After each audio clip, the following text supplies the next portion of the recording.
Selanjutnya yaitu percobaan yang terakhir, yaitu percobaan 4, yaitu sel surya.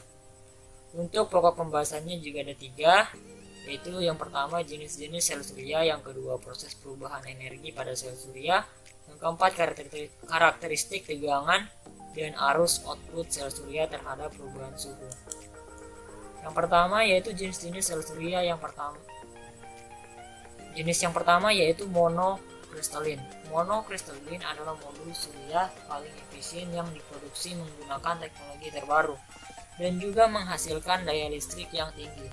Sel surya monokristalin ini terbuat dari silikon kristalin murni yang telah mengalami proses Czochralski, menghasilkan ingot. Batang-batang ini kemudian dipotong menjadi irisan tipis. Bentuk bulat atau bentuk bulat ini adalah hasil dari proses Czochralski. Jenis yang kedua yaitu polycrystalline. Polycrystalline silikon tersebut ialah suatu panel surya yang mempunyai atau memiliki susunan kristal acak. Jenis tipe ini terdiri dari beberapa batang kristal silikon yang meleleh atau dicairkan. Setelah itu mereka dituangkan kembali ke dalam bentuk persegi. Polycrystalline silikon diluncurkan pada tahun 1981. Untuk silikon polycrystalline, proses Czochralski tidak diperlukan. Dalam proses Czochralski ini, suatu bahan dimurnikan dengan kristalisasi. Bahan yang akan dikristalisasi dibawa ke tempat di mana sulit untuk bereaksi dengan zat lain, seperti kuarsa dan argon, gas mulia. Jenis yang ketiga yaitu thin film solar cell yang disingkat TFSC. Thin film solar cell atau TFSC adalah modul surya yang terdiri dari dua lapisan yang dibentuk dengan menambahkan satu atau lebih lapisan tipis atau bahan fotovoltaik film tipis ke substrat seperti kaca, plastik, atau logam. Pembahasan yang kedua yaitu proses perubahan energi pada sel surya.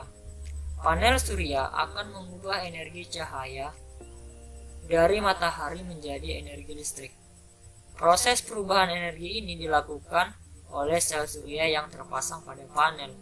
Sel surya terbuat dari lapisan unsur silikon tipis. Apabila sel surya terkena cahaya matahari, pada lapisan silikon terjadi pemisahan elektron dari atom silikon sehingga dapat menimbulkan arus listrik. Mengapa elektron bisa terlepas? Jadi cahaya matahari membawa paket-paket energi yang disebut dengan foton. Foton ini yaitu tadi cahaya matahari. Foton akan diserap oleh elektron yang akan membuatnya memiliki kelebihan energi untuk melepaskan diri dari atom silikon. Pembahasan yang kedua yaitu karakteristik tegangan dan arus output sel surya terhadap perubahan suhu. Sifat-sifat listrik dari panel surya biasanya diwakili oleh karakteristik arus tegangannya, yang mana disebut juga kurva EV. Jika sebuah panel surya dihubung singkat PMP sama dengan 0, maka arus hubung singkat ISC mengalir. Pada keadaan rangkaian terbuka EMP sama dengan 0, maka tegangan panel disebut tegangan terbuka atau VOC. Daya yang dihasilkan panel surya adalah sama dengan hasil kali arus dan tegangan yang dihasilkan oleh panel surya. Jadi rumusnya seperti ini. Apabila tegangan kerja dari panel digerakkan dari 0 sampai dengan tegangan terbuka VOC, maka keluaran daya panel surya pertama kali cenderung naik, tetapi pada suatu tegangan kerja tertentu daya keluaran modul menurun secara drastis. Tegangan kerja dan arus panel surya yang terjadi pada saat daya maksimum atau Vmax tercapai berturut-turut dinyatakan sebagai PM dan IM. Apabila pengukuran dilakukan pada radiasi 1000 watt per meter kuadrat dan suhu 25 derajat, maka daya maksimum atau Vmax yang dihasilkan oleh panel disebut pula sebagai daya puncak atau peak power suatu panel surya dan dinyatakan sebagai gaya peak.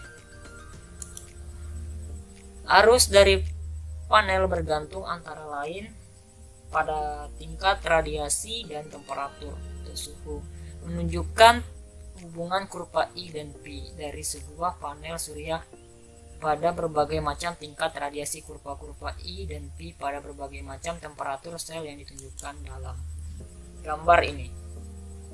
Arus tegangan bisa dilihat ini ada 1000 watt meter kuadrat, yang dimana itu tegangannya sudah lebih 20 volt, dan arusnya juga sudah besar sekali, yaitu 5 ampere.